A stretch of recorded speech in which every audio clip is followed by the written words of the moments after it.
Hello,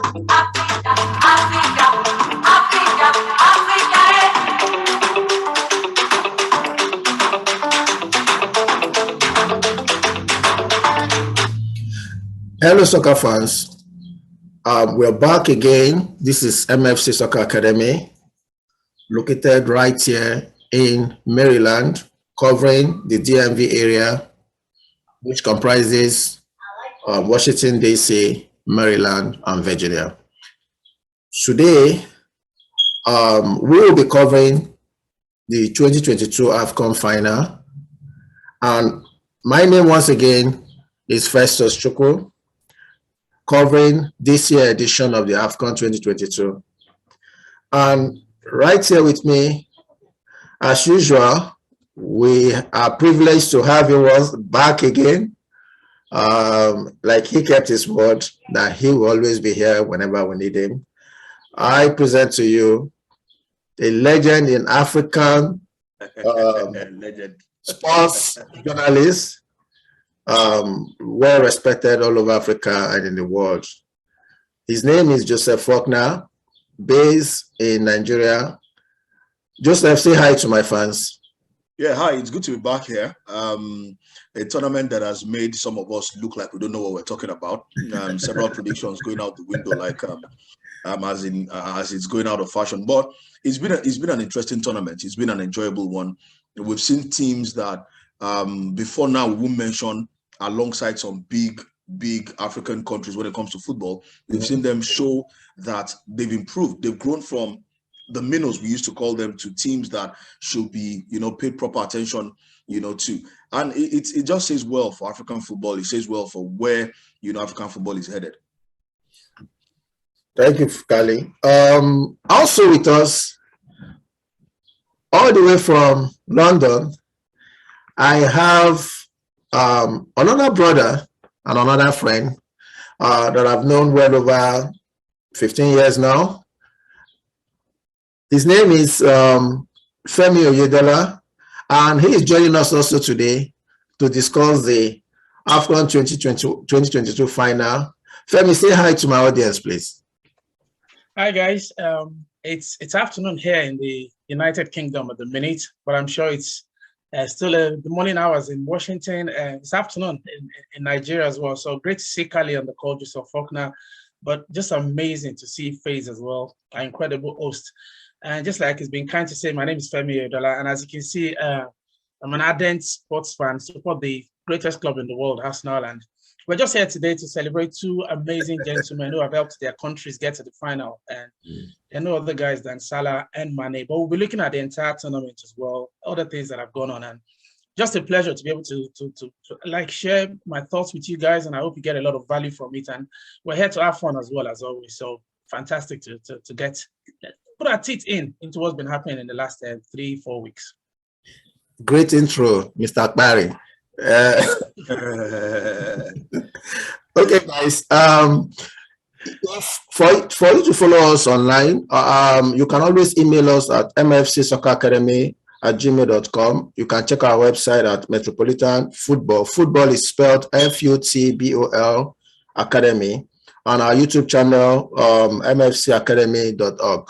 So we would like to see your feedback, any comments you have about what we've done so far in terms of Afcon 2022, and how well you enjoyed our program. And we would like to have your feedback towards the World Cup preparation, because we will also be presenting to you a whole lot of previews, reviews, and all the matches that will come. Now, for us to do justice to this, I want to remind you again that this coverage today is coming across 3 continents: the continent of Africa, the continent of Europe, and the continent of North America. So you are actually enjoying a whole lot of refreshing thoughts and feedbacks from great minds across 3 different continents. Without wasting much time, let's go to the business of the day. This tournament started on the 9th of January 2022, and we witnessed a wonderful opening ceremony by Cameroon. Femi, I know I've asked Joseph this question. Femi, I need you to give me an overview of the tournament so far. What do you think Cameroon has done? Do you think they actually proved a whole lot of the pundits wrong in terms of hosting, organization, logistics, and a whole lot of other stuffs? I mean, that's a great question to really start with, Face, because before the tournament started, we also what was going on. You've got to refer back to the amazing Arsenal legend who now looks after Crystal Palace, Patrick Vieira, and so many other guys. In fact, the legendary Ian Wright as well, because we saw that the media were all thinking, look, it's just the Afcon, nobody really cares about it. The players should not even be allowed to go. And COVID has been a topic as well for everyone. And we were thinking the tournament was never really going to be a success. But what an amazing spectacle the Cameroonians have put up for us. The matches have been brilliant. The organization second to none. The fans have trooped in numbers as well. And they've managed all the things that would normally slow things down, especially COVID. They've managed it really very well. The coverage has been exceptional. I mean, the refereeing, of course, that's a human thing. That's something you can look at, but that's got nothing to do with Cameroon. But answering your question, honestly, I think they've done an amazing job putting Africa back on the football map. And no one's taken away their highs from the continents in the last 3-4 weeks, because it's been an amazing set of matches. The goals have been absolutely brilliant. And we've seen the performances of some of the legends of African football, the likes of Andre Onana that we know from Ajax. I mean, all the guys, Abubakar is the top scorer at the minute. He's been brilliant for Cameroon. So apart from that, the fact that they've done great with the organization, the team have also really put the country in a good mood as well by helping perform really well until they, of course, lost the semi-finals on a penalty shootout, which is a lottery anyway. So it's been an amazing tournament. I'm going to score them a 9 out of 10. I can't think of anything to fault them other than the light fall. That happens anywhere in the world. But anything can be improved. But I'll give them a 9 out of 10. Been a great tournament so far. Oh, thank you, Femi. Kylie, I want to go through some of the statistics with you so far. Currently, we have Vincent Abubakar in terms of top strikers. We have Vincent Abubakar at 6 from Cameroon. We have Karl Toko Ekambi from Cameroon also at 5. We have Mane and a whole lot of other names from Senegal at 3. And we have Salah with so many other names also, Egypt at 2.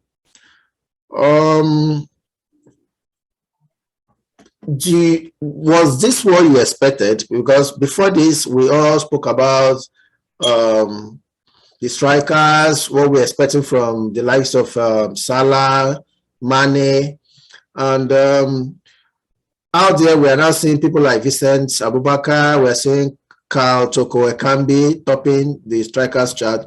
Do you think the stars of this tournament has underperformed in your view? No, I don't think so. So I think we place too much emphasis on some particular kind of statistics, and we look away from the overall contribution of some players to how well their teams are performing.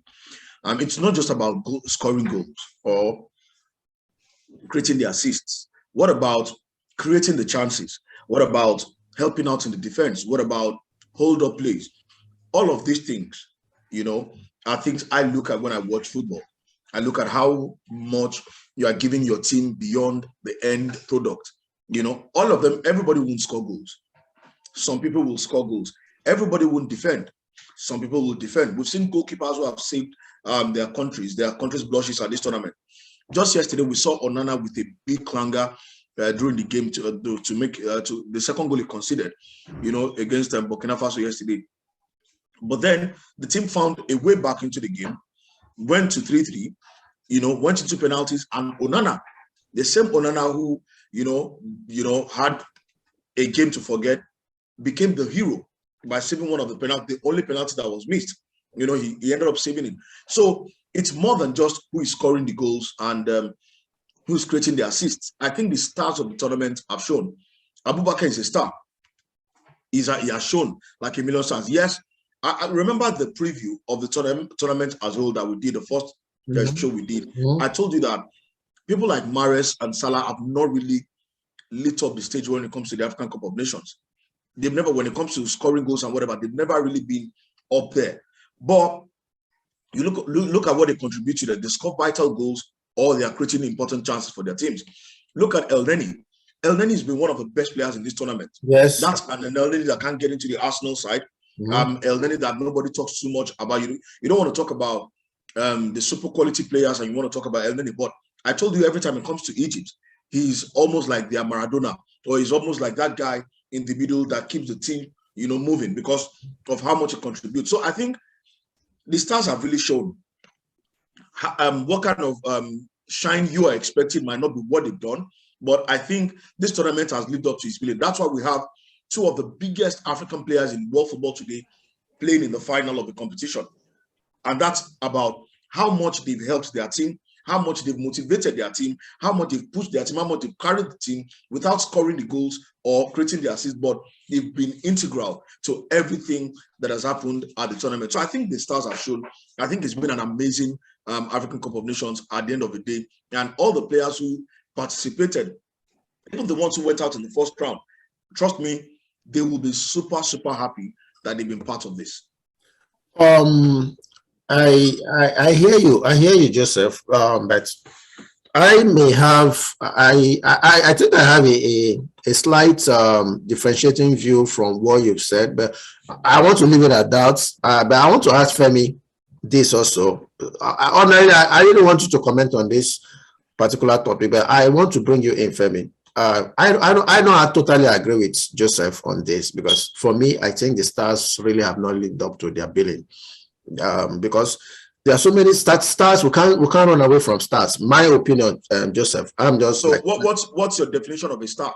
No, what I mean is when you're going into a tournament, is either you performed or you didn't perform. Now, stars guides us to what happened in every match.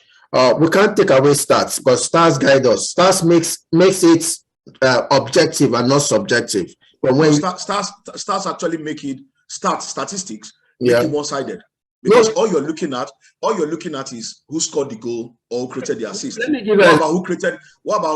the stats for who created the chances? Give you an example. What I mean by stats, in my own opinion, is that when you're looking at a particular match, like when we look at the corner kicks taken, the free kicks won, the ball possessions, shots at goal, shots, stuff. Those things give you an idea. The team that pressed, the team that created more chances, the teams that had more corner kicks, it gives you a fair idea. Even when you didn't watch that match, that Stars guides you to an extent to know, okay, I think this team did better than this. I'm just giving a tentative. As a layman now, when you look at Stars, generally you have an opinion of how that match went.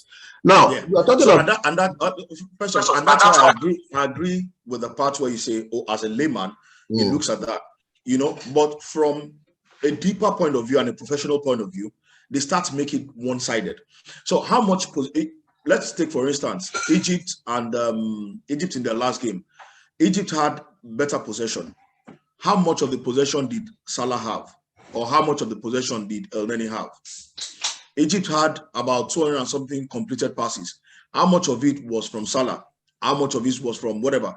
Now, those stats are not broken down properly. So you don't even know. So what it tells you is, oh, the team as a whole have done well. But if you're looking at what each player have done individually, most times it's only those who scored, assisted, tackled that you see those stats for. Okay. And then it leaves out people like an El Neni, who has been absolutely brilliant, who has created a lot of scoring chances. His passes from deep have been amazing, to say the least. It leaves people like that out of the conversation because the stats does not reflect what they've done. Okay, I hear you.